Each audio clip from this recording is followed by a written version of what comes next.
Molt bona tarda, molt bona nit. Jo una molt breu presentació en nom del grup que coordinem aquesta activitat, que està integrat per Lourdes Viladomiu, Jordi Sala, Joan Tibau, que avui ens presenta el conferenciant, l'Oriol Comas, en Jordi Lleonard i la Maria Carme Vidal, i també la Maria Clara de Moraes, que és la que està elaborant l'informe. En nom de tots ells que hem dissenyat aquestes activitats, avui em plau presentar molt breument, perquè no em toca a mi parlar, la tercera de les conferències. El tema ja sabeu que és producció d'aliments i sostenibilitat. Un tema important i greu. Les perspectives d'alimentar el món estan molt compromeses i per tant ho tenim difícil.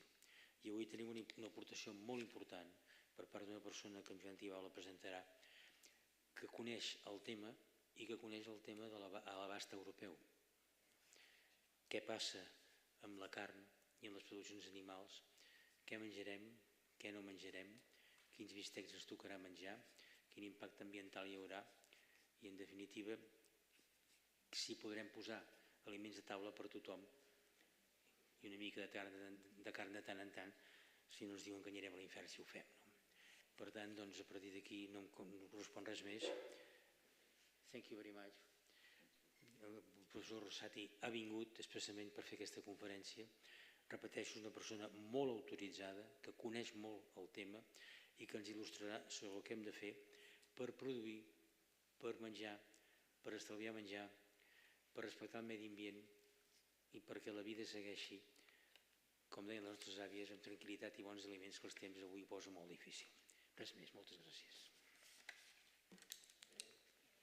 Moltes gràcies, Abel, per la teva introducció. A mi m'agradaria fer una mica de glosa del que és el professor Andrea Rosati. L'Andrea es va doctorar, primer es va graduar a la Universitat de Perugia, Itàlia, i més tard va fer el màster i la tesi doctoral a la Universitat de Nebraska, als Estats Units.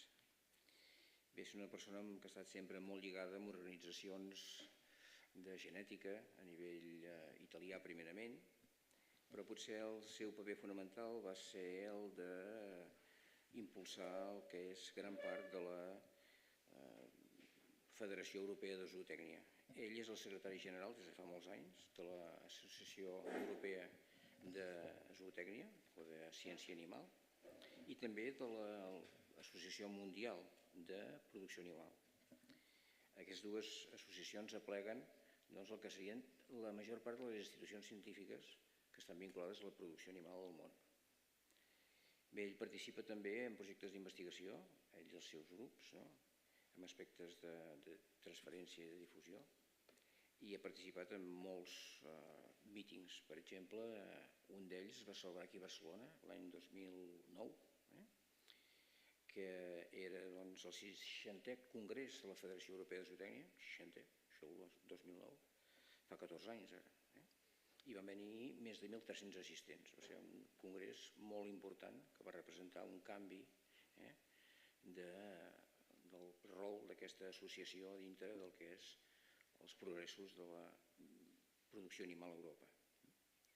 En aquests moments participa en moltes jornades, congressos, sessions, tant a nivell tècnic com a nivell també estratègic i polític. I crec que és una persona molt autoritzada perquè ens pugui fer una visió del que és la producció animal a Europa en aquests moments, quines són les perspectives i sobretot perquè tinguem una visió des d'Europa però des de fora d'Europa, que a vegades l'oblidem. I sense res més m'agradaria que ell comencés la seva presentació, la farà en anglès. Més tard tractarem de fer la seva traducció d'aquestes presentacions al català, els posarem a dintre del llibre que està previst que s'editi i espero que us plagui la seva presentació.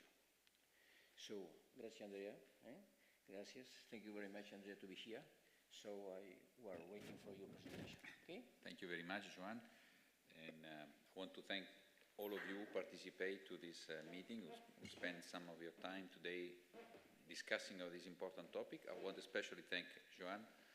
He's a good old friend of mine for making this possible. And also this institute. It's the first time I come to this institute, and I was Joan took me around a little bit. It's a beautiful building. I'm sorry for the people that are not here, stay at home, they could not enjoy it. It's a fantastic building and a very old architecture and wooden beams. It's lovely. So anyway, let's go to our topic. And I apologize for not speaking Catalan, not speaking any other common language here, but English. So that's, if there is something that I was not able to explain well, please stop me and with his help, maybe, or someone else help, I will make it. So this is a summary, so that you more or less know which level we are along the presentation. And I start talking about the current situation. So the first point, which is we call sometimes, the elephant in the room, the most important thing when we discuss, is that the world population now is 7.9 billion people. We plan to be 8 billion, likely 23 or 24, I don't remember. So soon we'll be 8 billion people. 7.9 billion people is really a lot of people, a lot. And we have to feed those people.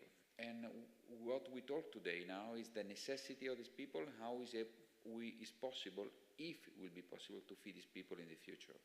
And talking about, in our case, when talking about feeding people, the production of food of animal origin. First one, milk. The world milk production will grow, because now we are 7.9 billion people. By 2050, we'll be more or less almost 10 billion people. That's the estimation we'll have. The largest increase, largest growth is in the South Asia, which is not by surprise. And it also, we'll discuss about this many other times during this presentation. Other places where it grows is Africa or Latin America. Europe, Western Europe, not too many, but still is still the second area in terms of milk production. But overall, next 30 years will grow 35% of milk production. We have to go there. Talking about meat, this slide is even more astonishing. If you see in 1960 how much meat we produce, and then you go now, you see how is it possible, how is it possible to increase so much the meat production in the world. And if you also see, it increased very much in the level of pork, and especially chicken in the last years. The beef production is more or less remaining the same, grows, but not at the same level. Going to the third production from animal, eggs. Also eggs grow a lot. This is the statistics of the last 20 years. From 50 million tons, we arrived to more than 80, or now around 90 million tons per year. So almost double in the last 20 years. Just to say again why livestock production is important. Well, first of all, we have 40% of the total agricultural production, more or less, it comes from livestock. And we have 570 million people dealing in agricultural farms in the world, meaning 1 out of 12 persons in the world are working in agriculture. I don't think I have to explain you, because I'm sure you know this, but when sometimes I talk with people, they think agriculture is something, okay, it's not so important. It is very important, not only because it feeds people, but because it is a large part of our economy and social activity. Because of this large production, and because of so many people, we certainly create troubles. One of them is environmental impact, of which we will talk about. So how we arrive to this situation? How we arrive to the situation in which we produce so much? Well, of course, this is linked to the human necessity. There was a British philosopher, Malthus, more than 200 years ago. He predicted that in a short term, the human will go to starvation, human beings, because the human beings grow geometrically, and eventually the production level of feed grow not at the same level, let's say arithmetically. So fortunately, he was not right, at least for a couple of 100 years. We want to know if his prediction, so negative prediction, will be neglected also in the next 30 years.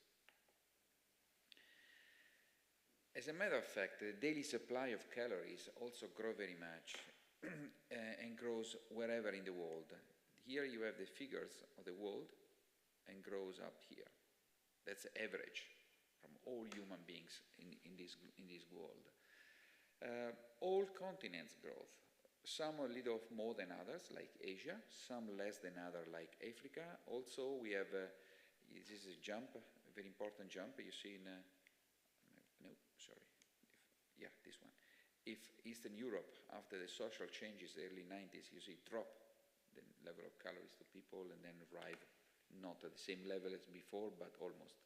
So it shows in any case that the level of calories per person in the world grow from 2,200 more or less to 2,700 on average, of course. And of course, we put together any kind of sources of calories. Could be meat, could be milk, could be pulses, could be grains, whatever.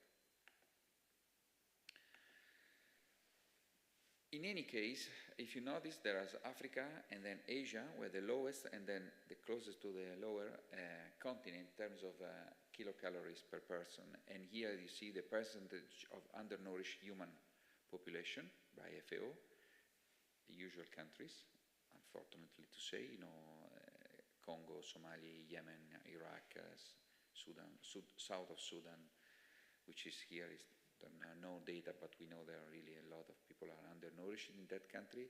Usually those countries are the countries in which there are not only lack of infrastructure, but also other trouble like dramatic climatic problems like dryness or drought, or wars or migrations. So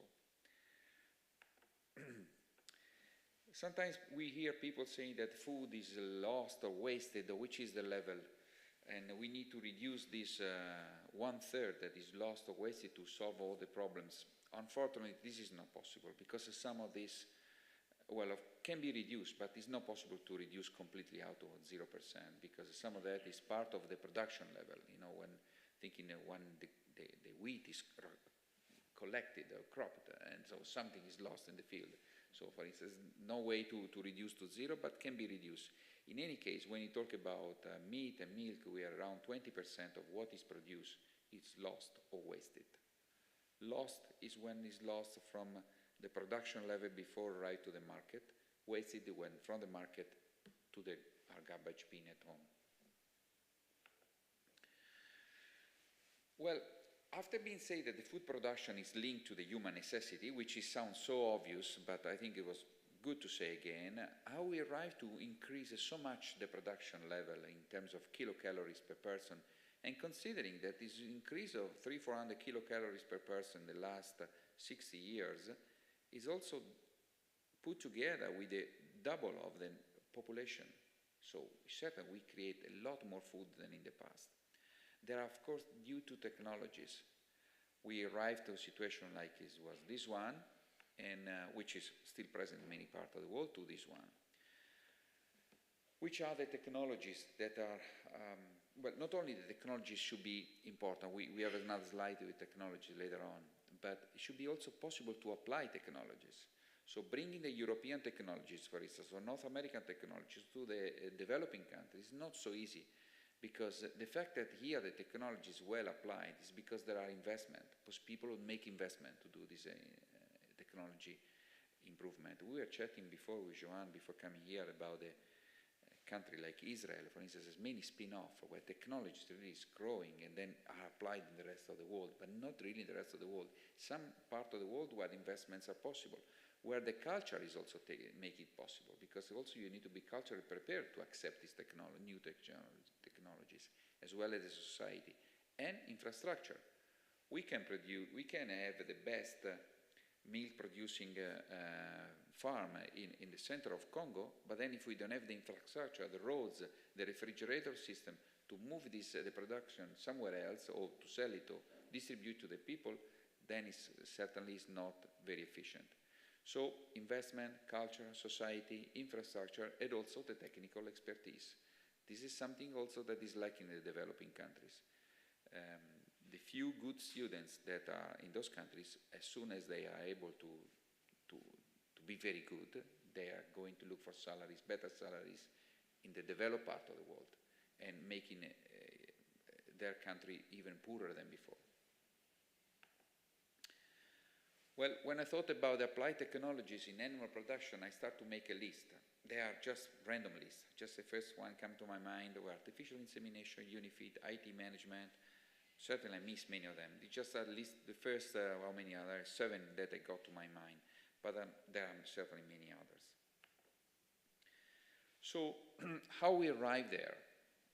Now we talk about who's responsible. So we understood how we arrived to this situation. Who's responsible?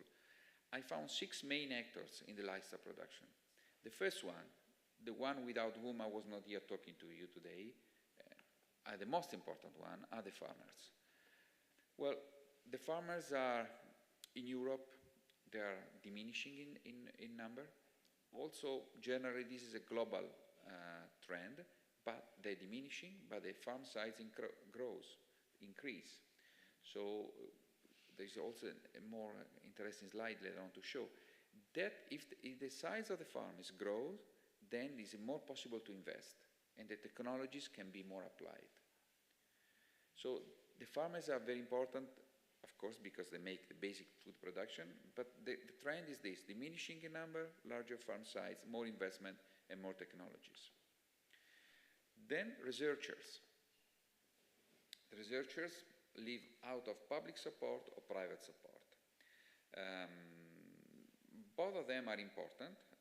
Let's say it's difficult to separate, but public support is more, they might do research more in blue sky thinking, more some theoretical thinking.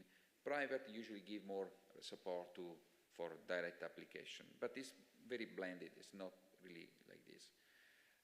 In the last years, we all noticed that is a diminishing of support from the public and increasing from the private. So we have to be prepared for this. In the future, it's going to happen like this. It is also very important where research is done. This is an old story again. If we have these people coming from developing countries bringing to the European university or North American university, they most of the time study the type of livestock production in our areas, not in the areas where the developing countries area. So it's important where the research is done because it's linked to the territory many times. And also very important, the flow between research and industry, which is easy if there are industries and there is a market for that. Talking about industries, well, they help the production, to increase the production efficiency. They have a big impact in animal farming. We are in the green revolution, many green revolution that we face in the last years. This grows to an industry to sell or to their product. They have to standardize their product, and making standardize of a product to sell to the farms, make a standardization of animal products. So at the end, if the products in my country, in your country, in many other countries around the world are very similar to each other, is also because, not only because the market requires that, which we'll talk about, but also because the industry that have a big impact on the development of efficiency of the farms will make standard product. Politicians, well, they make many decisions that are important for our life and also for our activity and for livestock production. The situation of last days, unfortunately, we have this tragedy and this war in the East Europe, and the decision of international commerce, which are applied, and this make trouble the war, the decision to have feed enough for our animals. They are creating. There are troubles due to this. Of course, the war is much bigger trouble. I don't want to deny this. But there's also secondary effects like this one. And they also give a support to animal farming, but it's becoming very selective. In the last 20 years, animal farmers is not seen anymore as the one who produce something, but is the one who has to keep the environment, keep the ecology, stay in the countryside, don't come to the city to create social troubles. So they are supported for other purposes than other purposes than simple production. And politicians listen to their voters, and so they are thinking about animal welfare, health, environment. So something that we were not used 20, 30, 40 years ago. which I don't say is wrong, I think is right, but we are some way influenced by the politician decisions. Finally, for whom we produce food? For the consumers. There are dietary changes in the developing countries. The developing countries are moving their diet. They are going for a diet that was made out of pulses, grains, or rice, wheat, or things like this, to animal protein. As soon as they have some income, they want to eat like the Western world eat already since many decades, which is nothing wrong with this. I think it's a natural trend. But that's, of course, make dietary changes in those countries. Well, I was visiting Mexico in the early 90s, 30 years ago, and I remember going to the countryside. You see all these little shops selling local products, and I was fascinated by these local products, produced like beans, all these things they do in Mexico. I went there to Mexico 4 years ago, the same area.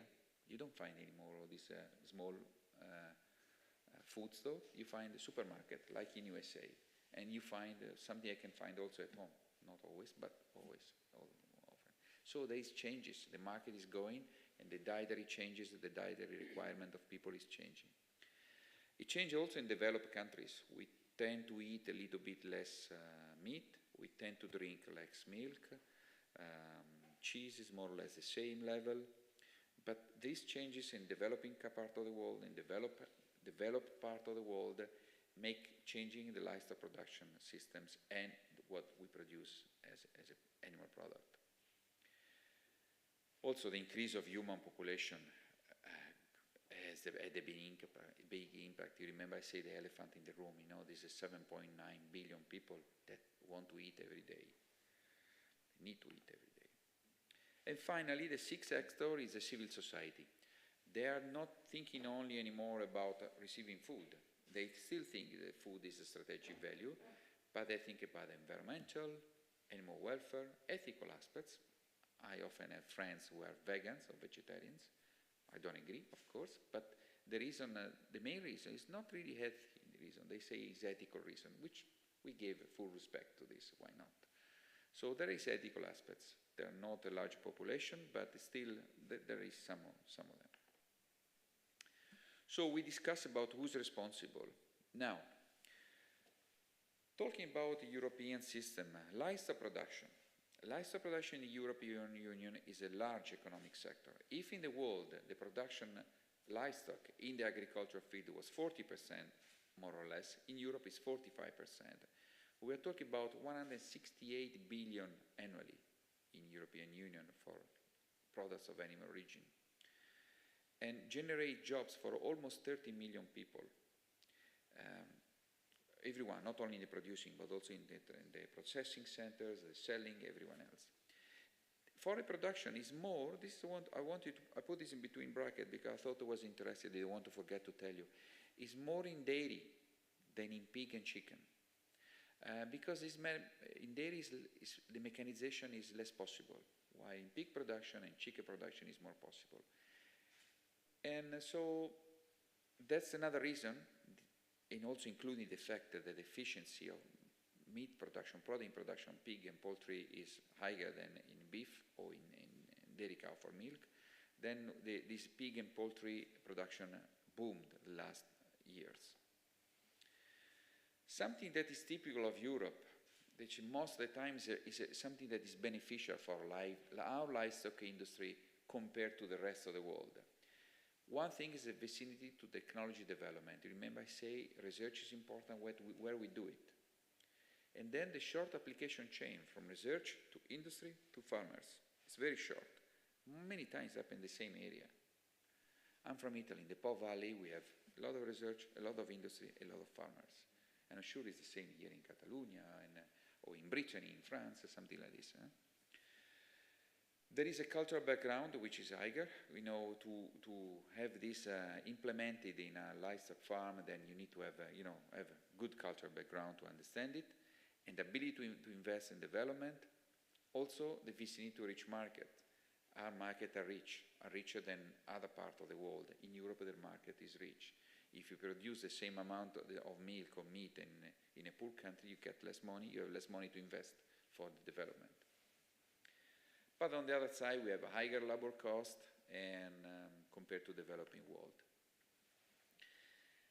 We go to the university, to research centers. Just recently, I think a month ago, came out the annual rank of agricultural university in the world.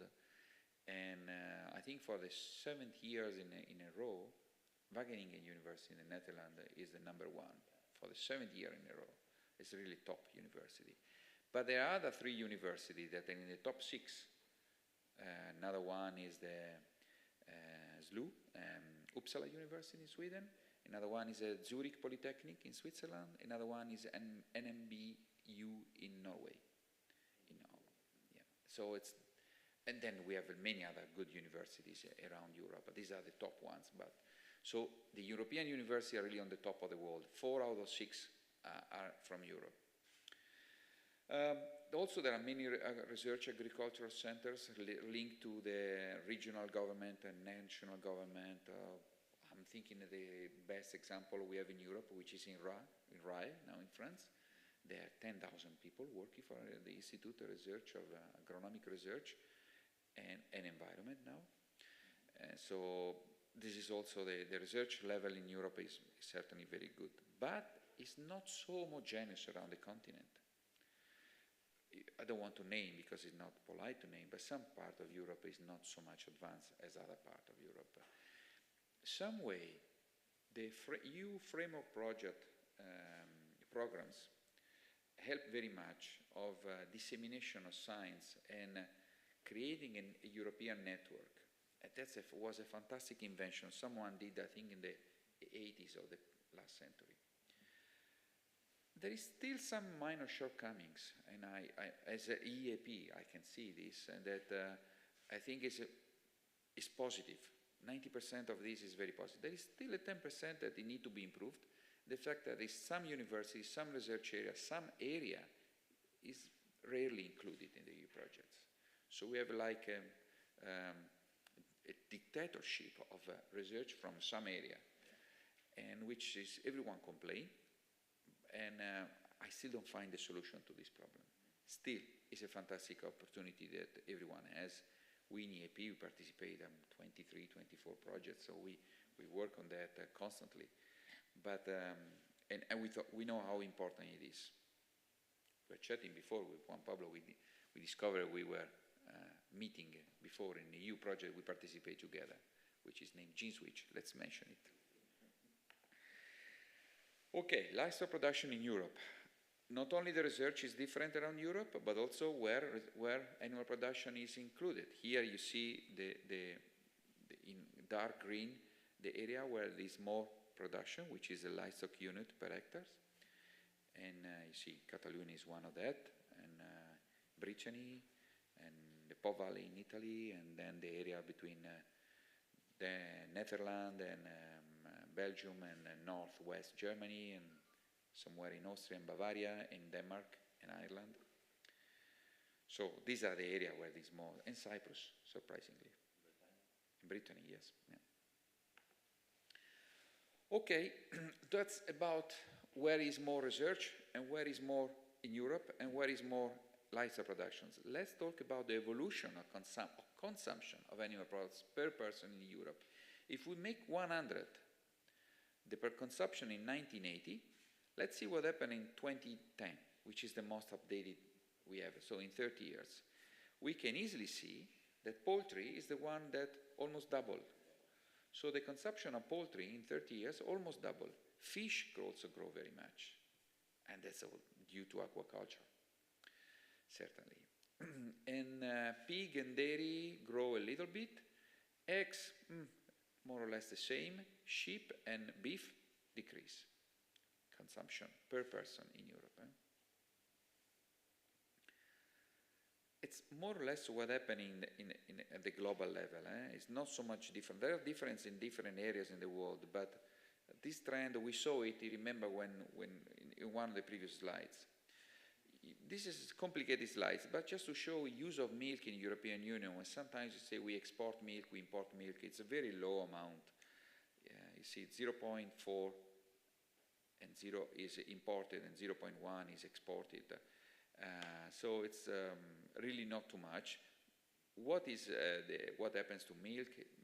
30, so out of 160, which is less than 20% is on drinking milk. The rest is in cheese, butter, milk powder, and whey. And most of the milk produced in Europe is cow's milk. Okay, we both come from Mediterranean countries, and where ewe's milk is also important. But the majority comes, or goat as well, yes. The majority is still cow's milk. So, we go to the next one. Current forces. Why we arrive here, we know it, the European situation, not equal increase of human population among all the areas. So, the increase of human population is not the same in different areas. Again, this is a scary slide. This is very scary. You see here where we start in 1950. Asia was 1.4 billion, Europe was $500 million, and the other continents were very low. Before the year 2000, Africa had more people than in Europe. Now we are here, and this is the trend. So at the end, you would see that there is a growth in Latin America, Caribbean, North America, Oceania, but really negligible. The important growth is in Asia. We are right to the top of 5.3 billion people, to then decrease. And then Africa is following. Africa is going to have the same population of Asia in maybe 100 years. But as my old regression analysis professor used to tell me, when you make regression so distant from the data you collect, it's just fantasy. So maybe it's not fantasy, maybe it's a trend we have to consider, but nevertheless, most of the estimation for 2050 are very similar to what we see here. Very similar. And if you see the number of young people, if I not remember wrong, I read this information some months ago, the number of people in Nigeria younger than 18 years old is the same number of people that are older than 18 years old. So there's a lot of young people that are coming from these areas. What about the European population?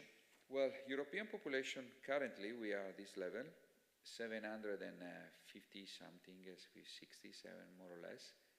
It tends to be stable, then slightly decrease. This is the best estimation.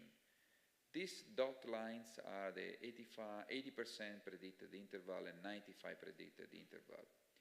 This one, if we have plus 0.5 child per lady and a female, and minus 0.5 child per female. So that you see how it changes very much, having half a child more or half a child less, change a lot. It was just to give you an example. But we are going to decrease. We know this already. And again, I know, sorry, the figures of my country more than of others, when we don't talk about animals, if we didn't have the immigrants, our population would be decreasing now.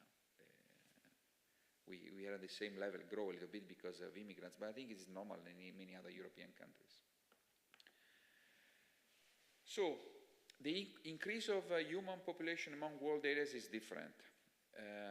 There is an increase of animal products in developing countries because the market requires, because the more technologies also slowly is applied, and because the people are growing in number, so the markets require that.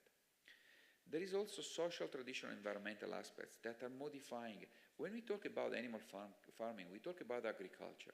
We know that there is nothing more linked to the earth, to the land, than agriculture. So the social, the tradition in agriculture are very strong, much stronger than any other economic aspect or social aspect. There are new technologies that are is a force that will increase the production in different areas of the world, and there is a relative large application, larger than it used to be before. There is an increase of international commerce. I realized recently that most of the pig produced in Denmark go to China. And Spain too, yeah. I think Spain is the largest producer of pig in Europe now. And because of this international commerce, there will be a standardization of markets. The example of Mexico, personal example of Mexico I told you before, or the example I gave about the standardization of applied technologies that cause a standardization of animal products. So how could we answer to the requests we'll have in the future to increase food? This is what happened in the past. In the past, we increased food from 1500 up to 1900, basically only to have more land to farm, to increase the land to farm. Then more or less around 100, 120 years ago, with the second agricultural revolution, by the way, is the intensification, the technology supply grow very much. And then we had to handle with the demand management, which is also something that is hopefully happen, but is not so easy to do. So more land, then more technology, and then management of what we had. Those were the forces. Constraints, again, environment. Well, greenhouse gas emission, everyone is talking about this. No one knows about these figures. We have a lot of polemics. We have people say it's much less, people say much more. Personally, I say that I think that the heating, the cars, may create much more trouble than us. And I believe everyone can stay without a car, but not one can stay without eating. So we have to think also this aspect. But the agricultural production, sorry, let me say something populistic here, is very weak in terms of representing the importance of this sector to the rest of the world.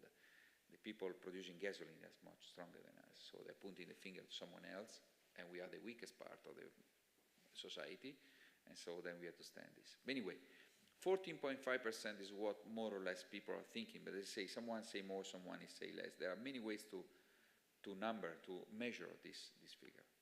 Where it comes from? Well, it comes from a feed production for animal and all direct livestock production, and sometimes for transport and processing. The largest part, if you go to species, is a beef, 2.9 gigatons per year. Then milk, 1.4, and then we have buffalo and small ruminants production. Also some pig meat, chicken meat, but relatively less than beef. So, what to say? Beef is the guilty guy. Is the person that everyone is pointing the finger on it is a beef production. And as a matter of fact, it's not only for environment, but likely for other reasons, is the consumption in Europe is diminishing of this, as we saw before. I was coming here with Joan, we discussed a little bit about this presentation, and I told him this is the slide that probably scares me more. This is the growth in greenhouse gas emission from meat production. In North America, which are right here, in Europe is the green line, in Africa, the orange line, the Latin America, the black one, and Asia, the blue one. Now, the growth that we will have will become mainly from Africa. But still, Latin America and even more Asia are those that produce more greenhouse gases. Overall, in Europe, we are on the steady level, if not even diminishing. The green line. So I'm very happy that European Union make many new strategy to diminishing greenhouse gases, because we are in this planet and we want to protect the planet and to give possibility to our children and grandchildren to keep living in this planet.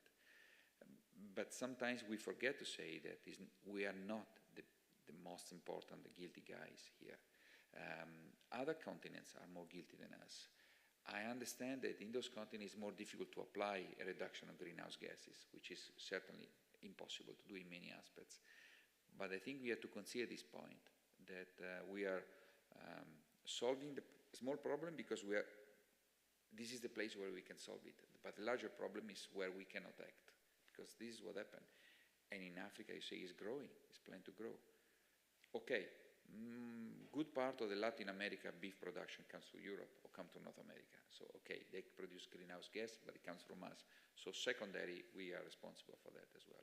But this is not a game between Africa, Europe, Asia. We are in the same world, and we have to do everything something. So I'm glad that Europe is pulling the other continents, say, okay, we are doing this, now it's about your time to do it. But that's also what we have to do, to ask to those people to act somewhere. So, environment. Lack of feed for animal consumption. This is also another issue that is a constraint of increasing the animal production. One is environment, is a lack of feed. In many countries, especially in developing countries, where it is more necessary to have animal products, the feed is in competition with the human food. Think about maize, corn in India. No, there is a competition between giving to the animals or giving to people. Other sort of constraints, social aspects like animal welfare, vegans, vegetarians we told before, there's animal protection groups, and also the image of animals in the human society. Did you notice that in the butchery there's not anymore the figures of animals? Yeah. Because people want to see the steak, they don't want to see the animal when it comes from. And because we think, we have to treat cattle, horses, pigs, chicken like our cats and dogs at home. And when we show a slaughterhouse, which is not a nice place to be, but is necessary, to human society, they got horrified. So the image of animals in human society has a big impact on the consumption, but even more in the politicians' decisions. And then there is constraint to technology application. Technology cannot be applied everywhere at the same level as we said before. So the future, what we could expect, there is not a unique answer. The future in the world and in Europe.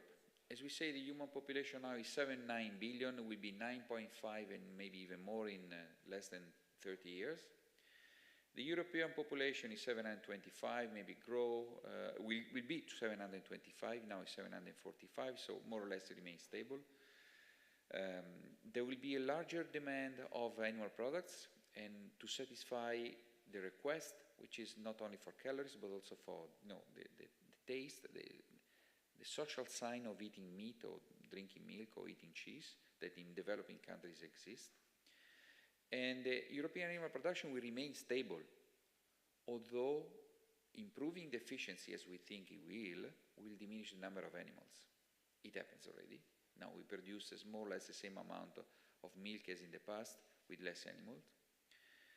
And what we want as a scientist, but also as a European citizen, the European continue to have a leading role in the world of technology development to improve efficiency and also to guide the world to that environmental respect or welfare respect that currently is very well respected in Europe, not so much in other continents, and not at all in other continents again.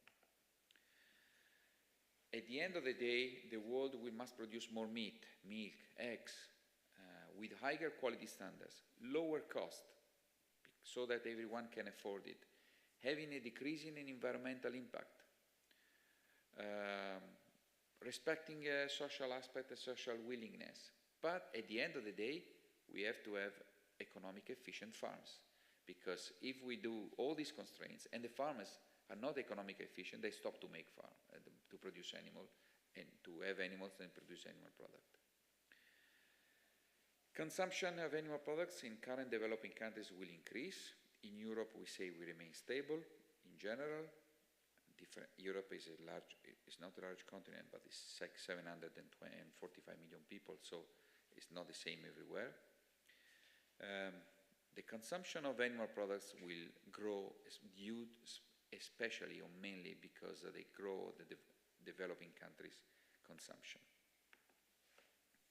So we have different situations for different areas. When I was asked by Joan, so what do you think about talking this topic, I thought this is a huge topic, and because every different areas is different answer, many different answers. Think about the species, areas that we can talk for days, but Fortunately, it will not be for this. There are different products for animal farming area.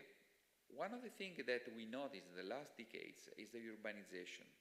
So urban areas, urbanization rate, about 10 years ago more or less, the number of people living in the cities became more than people living in the rural areas. What this caused? If you have more people living in the cities and less people living in the rural area. This is a map where you can see in dark blue where the people live mainly more in the cities, which is obviously the countries that are huge countries where many areas are desert or not usable, like could be Australia or Siberia for Russia or Amazon forest for Brazil. So if you have in urban areas, with more people living in urban areas, we have people less linked to the agricultural production. So they want to eat, or they are ready to eat more processed food, not original food. They create a society awareness that farmers don't see it, like animal protection, all these things. But on the other side, if people move to urban areas, we create more marginal areas, more marginal land. I used to work in the weekends in the mountains. I'm from the Apennine Mountains, in the center of Italy. I used to work with my dog in the weekends to enjoy the mountains, and I see 1,200, 1,400 meters on the sea level, where I don't know why they can produce something. But I can still see signs that maybe 50, 60 years ago, people were producing wheat or barley somewhere there. Now there is pasture, maybe you see some beef cattle, some Chianina cattle, some horses, but not anymore. And I thought, how could people make something out of living here in this very difficult environment? Those people probably after the Second World War left. I'm talking about my place, but sure it's the same was here in other parts of Europe. After the Second World War left, went to Rome, to Florence, to live in the large cities around my area. And so there are more marginal areas for animal production. And this is happening also in developing countries. But if we think this is a solution, then we are wrong. Here you have the arable land in developing countries. You see how it grows from 1960 to now, and how it will grow in 2050. So it grows, the arable land in developing countries. But the human population, those who consume animal products, is also growing much faster. So the per capita arable land in developing countries is decreasing. So the land that we can use more because people move to the cities is growing, but the number of people is growing much faster. So the arable land per person is decreasing. So then what else? Okay, let's talk about different market. Milk, production increase. Next 10 years we think about more than 300 million tons. More 54% per farm, because the farms diminish the numbers, in numbers increase the size, and there will be less than 100 million, more or less 100 million farms making milk in the world. Milk consumption increase in the next 10 years on average of 16% per person. As we say, not in Europe, but in other parts of the world, mainly in the developing country. The areas that produce more milk remain exporting countries like New Zealand, USA will remain. But the country who has more potentiality to grow is Asia, South Asia actually, with a potential increase by 50% in 2030 of milk production. Next on the list is Africa, with 30% growth. But we notice how much the human population will grow in that area. So I don't think they will export. They have to consume locally. The exportation remains the usual areas like USA, Europe. Europe will supply 35% of the total milk production in 2030, and but the difference in Europe and other places, including USA, is that there is more added value products. If you remember the difficult graph I showed you before about the use of milk, most of the milk produced in Europe is going to produce cheese, butter, so processed product, which have an added value to the milk. So the market of the European Union will need more milk in the future to satisfy the growth, but not for liquid milk, as I say, but for the product. The milk production will see a modest increase from 2018 to 2030 on less than 1% per year. Also, the individual milk yield per cow, I didn't put per cow here, should also increase by 14% in 2030, which is, I'm surprised when I see the average. I mean, when I was studying, the average production of, when I was a student, many years ago now, the per cow was lactation, 305 days per lactation was 65, 70, 100 kilograms per lactation. Now the national average is 10,000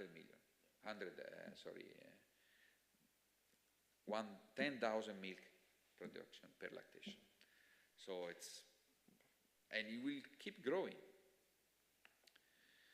So about the meat, let's see what happened. This is production and consumption. The blue one is a poultry, then the green one is a pork, then we have beef, which is gray, and sheep is the orange. This is the world level. Then we go here in the low-income countries. They produce less than what they consume. Low-middle-income countries, again, they produce less than they consume. Upper-middle-income countries, they produce more than they consume. So those are the exporting countries. The high-income countries, more or less, are the same level. They don't export very much. If I can say, these are mainly South American, Latin America, Australia countries. And these are Asian or African. And this is the same figures, but in percentage. But talking about meat, the milk production in 2030, so in less than 10 years, will increase to reach 330 million tons. In Europe, the countries that will have a larger increase the next 10 years are the countries where labor costs are lower. And there is probably even more land. Poland, Hungary, Romania. As everywhere else in the world, the poultry and pigs will have a larger increase in Europe too. About eggs, the production of eggs worldwide, also we saw before, just the beginning of this presentation, the figures, is almost 90 million tons in 2020, up to 74 in 2016, so it's growing even that very much. The global egg production volume is increased by 100% since 1990. Sometimes I wonder about these statistics to tell you. I'm showing you statistics. I should be the first one to believe it. But we remember our grandmothers having maybe chicken, some of them producing eggs. They probably didn't belong to statistics, but they were producing chicken and eggs and eating eggs. So these statistics mainly come from the industrial production. European Union is the second largest producer of eggs. Sorry, but anyway, this is a good, maybe if it is not 100% since 1990, it's less 100%, but still there is a big increase. China is the biggest producer in the world of eggs. Europe is coming right after. But in Europe, we have new challenges. High feed cost, higher than probably other parts of the world. And then we have more stringent food requirement. Consumer demands of high-quality products, and also we have an interest in animal welfare, which is not so much in other parts of the world. At the end, when we say we put all these things together, food production, farmers, civil society, industries, at the end is the economy who is the guiding role. So if the farmers have a good economy, they will continue to produce. If the processing center have a good economy, they will continue to process. And so far, back to the consumer. So we have to keep an eye always to economy. We cannot play games because otherwise there will not be any game anymore. Conclusions. So try to conclude. There are some slides to summarize what I said before and to pull up some good ideas. I hope so. The analysis, as we say before, is more correct for geographical areas than for the whole globe. Sub-Saharan countries will remain important as a livestock feed. With that increase of human population, with the limited constraints of increasing their production, certainly we remain net importers. In other areas where, like the Americas and Australia, the size of the companies is growing very much. In USA, it's normal to see dairy milk with a dairy farm with more than 1,000 cows. It's very common. Here, there is some in Europe, but not so common as in North America. And then, of course, the mechanization is increasing at this level. Some other places, again, sub-Saharan Africa, there is lacking of investment and less efficient, of course. In Europe, there is intensification and specialization. High labor costs will remain, but it's possibility to invest. Low price for livestock products compared to the price of other goods. There is an influence of the Common Agricultural Policy and the Green Revolution, which I don't have time to discuss now too much, sorry about this, but it will have an influence very much. Then we have a public objectives like, as I said before, not only production, but environmental, welfare, rural development, biodiversity. And of course, we take care of the retailers and the consumers, influence the production. Okay, this is something I told you before. This is the number of farms, dairy farms in Europe.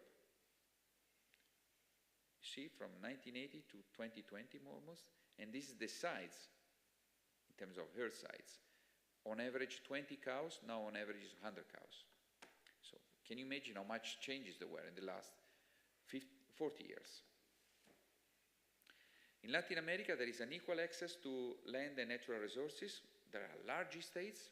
1% of the companies in South America have 50% of the area. The rest is small family farms. So there is efficiency of large estates in meat production, mainly. Low labor costs facilitate the production of poultry and also pork. China and Southeast Asia is more about growing companies. Also, they are trying to do what the western part of the world is doing, increase the livestock production, but they also increase the cost of production because labor cost is growing. And in this area, more than in other, there is an increase in poultry and pig production. South Asia is a strange situation. I read this twice because I'm not so familiar with the Indian situation, but I found out in India since the last 30 years, the farms over 10 hectares diminished from 9% to 4.5%. So there is the rest of the world, the size of the farm is growing, in India is decreasing. It's a social aspect. I realized, talking with some people, I asked why, and they told me, but I didn't read in any paper, just personal information, that the growth in human population, instead to have a larger farm size to feed these people, they split the land properties in different, just to give something to survive to every small family, to every family. Of course, there is a little possibility of applying new technology in this situation, and also is very fragile in terms of climate change. Think about the monsoons. India lives out of the monsoons rhythm, and it didn't change so far, but if it happens, it will be a disaster. So there is in sub-Saharan Africa, there is a human pressure, animal disease, climate changes. There are many situations that make the production system very fragile. There are different solutions to every one of these problems, but depends on the places. So the places exporting animal products, as Europe, are often economically rich area and high labor cost. Production per employee is influenced by possibility of finding jobs outside of animal husbandry, because there is an economic development. More people, more animal products are necessary. Agricultural products will have an increase by 70% in 2050. There is a nice paper last July came out in Nature. A guy making meta-analysis on 57, if I'm not wrong, 57 papers estimating how much agricultural production will be in 2050, and the average is by 70%. There are less breeders in the world. This is a trend. USA, 100 years ago, where 41% of the people were farmers, now it's 2%. The farms are growing also close to urban areas because that is where the market is, greater efficiency. Well, we discussed about the farming revolution, how it comes to to increase this technology, the latest technology, precision livestock farming, especially in Europe and North America, also in Brazil and China, the genomic revolution in genetic improvement of animals, and also the more standardized production. Can Europe be considered as a model for the rest of the world? I don't think so, because we have guidelines for Europe, for our situation, but we can apply the same guidelines in Africa, South Asia, or other parts of the world. This is a typical mistake was done many years ago, and producing what we call cathedrals in the desert, which don't work. European challenges, I go fast this because I see Joan getting nervous. Yeah, no, I know I have to go fast that. Yeah, but yeah, to digest a little bit, you're right. Okay, let's go to environmental and health. We discussed this many other ways. Animal product consumption, we say also this many times, increased consumption of animal-based proteins, both in rich and developing countries.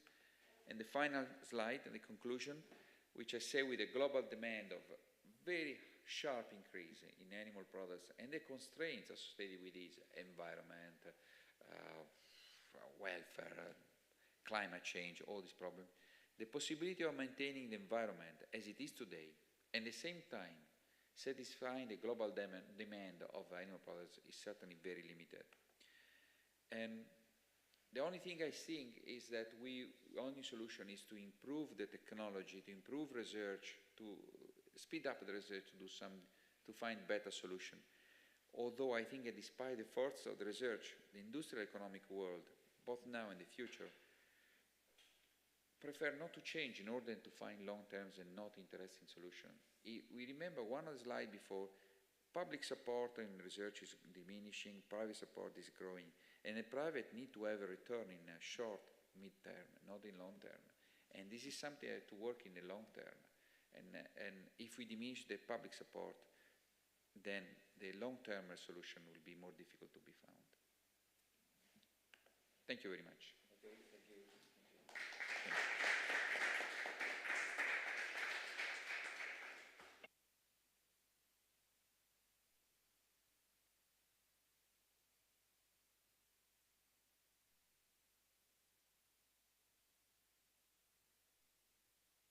I hope I tried. I think it's quite interesting to see that we are older, we are small, and we don't grow.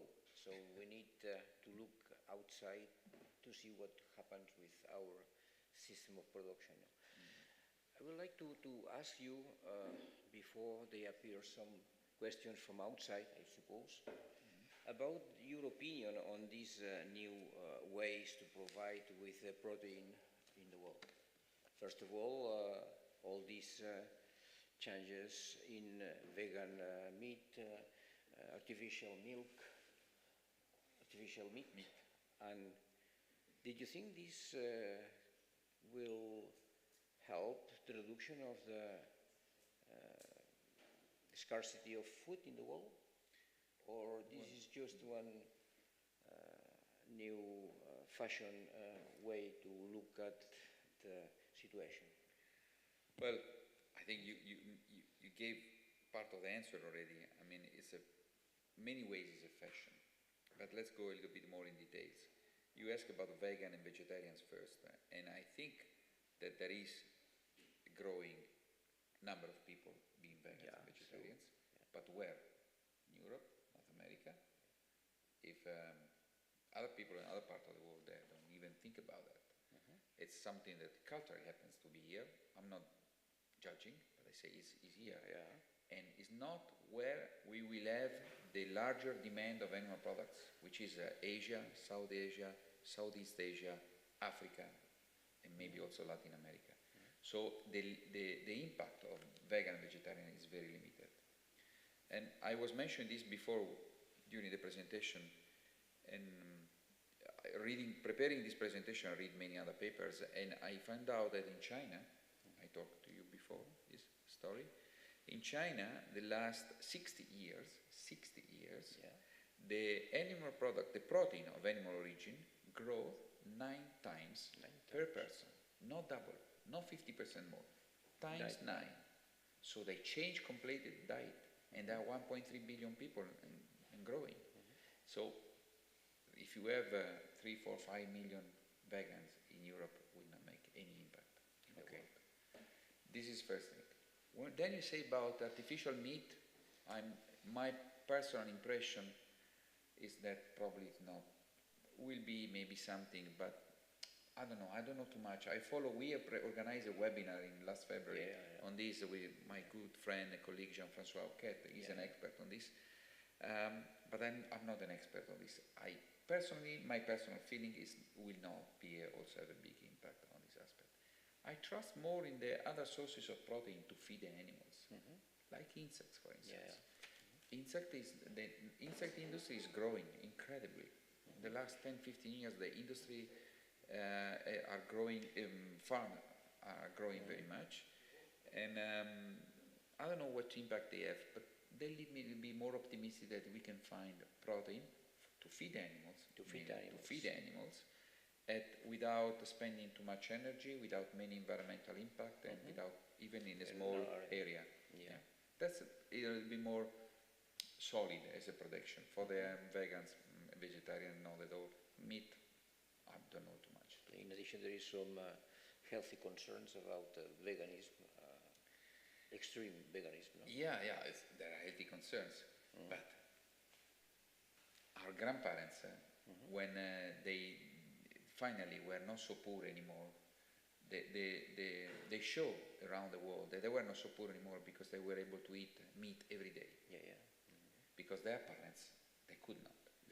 And now we are in the same situation happening in the many developing countries. As soon as they have some money, they want to live like the western part of the world, and the first thing is to have the same diet. Hamburger in McDonald's, milk, cheese. So how do you tell them now, sorry, you have to become vegan now? No. Doesn't work. Okay. So I will try to find there is some. Yes, please. Thank you for the presentation.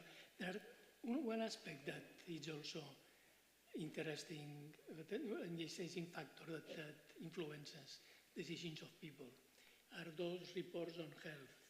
So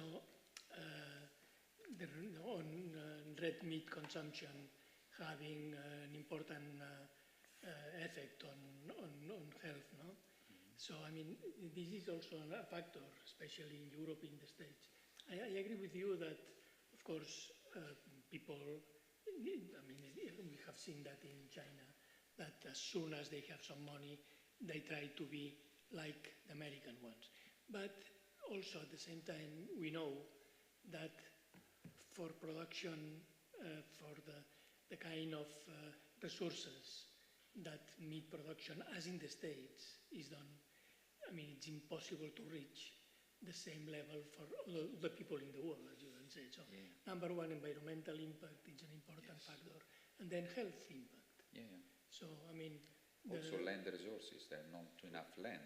No, but I mean, efficiency, it is different, no?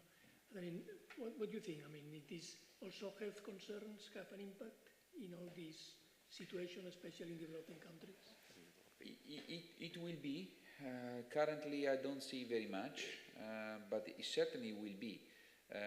Another thing that is growing with, I mean, the health concern that you say, which I fully agree, 100%, it comes with the culture. You notice this is happening in the countries that have the cultural level is general, on average, a little bit higher.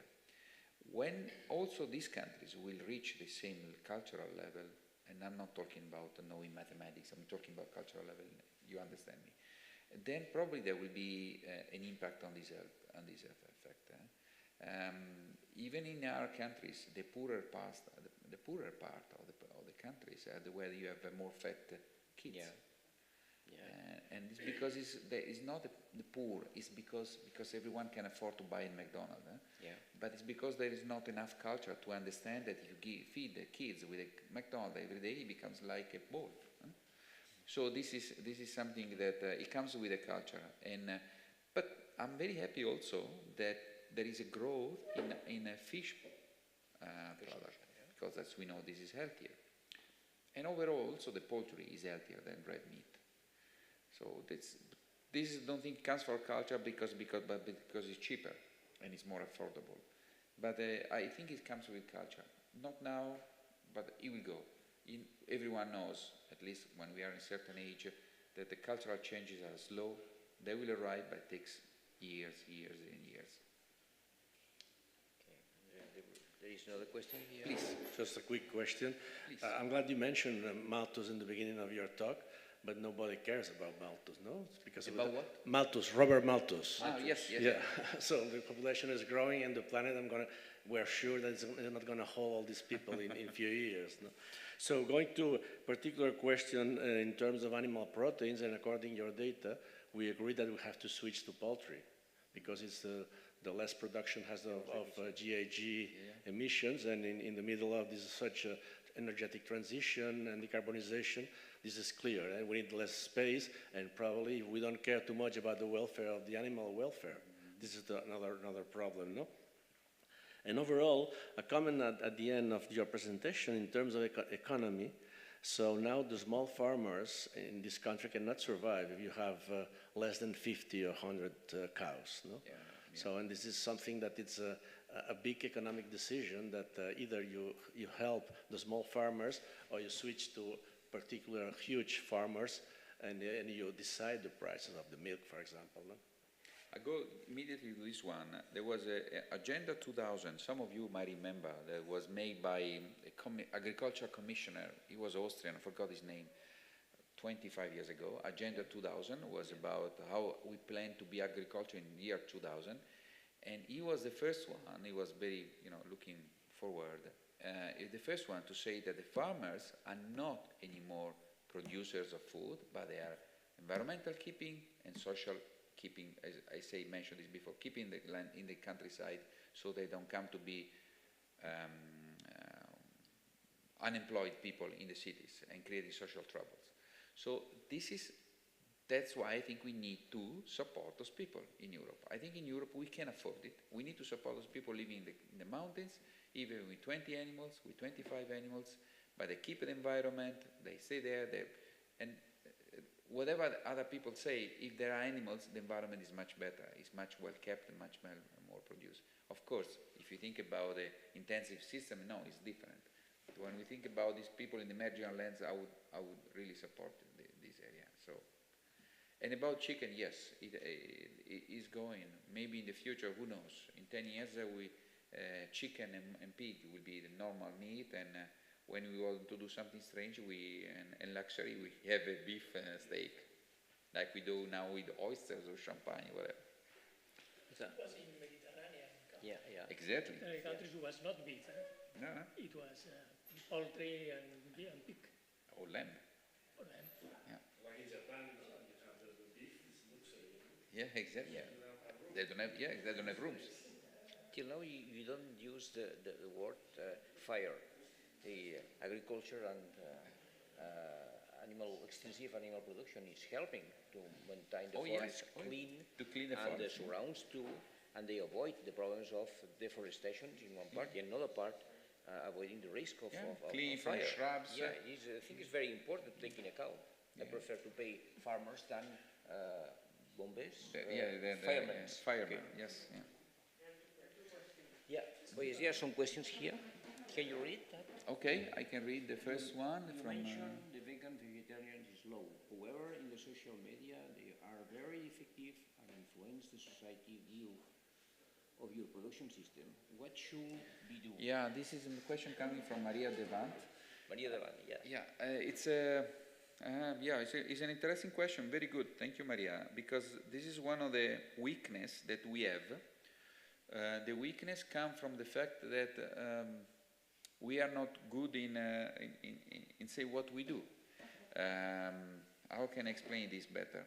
I said before in several slides that we are the people feel that the animals are like humans. Most of the people living in the cities think that the cows, pigs, and poultry, they should be treated like their cats and dogs. That for many people is like having a child in the house. And this humanization of animals and create many ethical reasons when people go to eat things. And they think that we are negative. And this is also very bad because politicians listen to the people. Most of the people think like this, and they create many constraints in animal farming. But even worse, at least in our field, less funds for research. Yeah. There's practically no funds for research for animal products, for animal production. We try to catch here and there for environmental keeping, things like that, but not specifically for that, because we are guilty in front of the society. We are not able to disseminate properly. The point is that I think as animal scientists or as animal producers, we are not able to disseminate, to show that without animal products, there's no control of the fires in the woods. There is not people kept in the mountains and taking care of the environment, and there is not animal proteins. So without the work of the farmers making animal products, there is no food security. There is no food security, and this is here in Europe. But when I have some of these people asking to me, we treat animals very bad in Europe like that. Okay, say, why do you want to be treated? For instance, you ask this question. Oh, India, like the holy cows, or something like this. But they don't understand that these animals are, we show in a slide before, producing more greenhouse gas than everyone else. So we take care of them, but they are extremely polluting. It's not the point of it's not the fault of the person asking this tough question. It's the fact that we are not able to tell them in the right way the answer. So it's our fault. We don't disseminate properly to civil society. We are very happy to disseminate among scientists, among farmers, among producers, but not to the civil society, because otherwise I feel they will understand the importance of the job of animal producer. In addition, there is a lot of In addition, there is a lot of wild ruminants in the world. Oh yeah. So these animals are producing also this impact. So no one's talk about to disappear the zebras in the Africa. No, hopefully no. Okay. Go to the next question. Sorry. Yeah. You want to read this? Francesc P. Ferrer. Thank you very much. Producing 1 kilo of farm fish is more environmental friendly than producing 1 kilogram of cow or chicken. Should we then encourage the production of animal aquatic products? How do you see increasing contribution of cow? Well, the first point is a different market, but I'm very happy if we can, increase the production of aquaculture. We said before, is healthier, and actually increase. The fact that it's environmental more friendly, I'm not really sure. I'm not an expert, but I know it's creating a lot of environmental problem in the sea, the aquaculture. Also, welfare is not so nice for fish in the cage. So it's not so different from the other kind of animal products. But still, I would encourage also for the healthy side of eating fish. How do you increase the contribution of aquaculture? I see very well, because the fishing is now creating trouble. It's decreasing everywhere. So it's a way to keep the environment, to keep the fishes from disappearing from our Mediterranean Sea, for instance. Yeah. Okay. And I think there is a last question. Thank you, Andrea. Do you think the increase of vegetarians and plant-based products could affect the availability of vegetables for feed? No, don't think. It's such a limited scale that will not create an impact, I think. Okay. Did you think we finish at this moment? It's quite late, but I want to say thank you very much to Andrea. Thank you very much. So I will to collect all of the presentation and try to make a short article on your views about. Thank you, Joan. Thank you for the people to be so patient to listen, to see so many slides and so many words. But thank you again. Thank you for the people also from home. Okay. Thank you to all people. Thank you very much.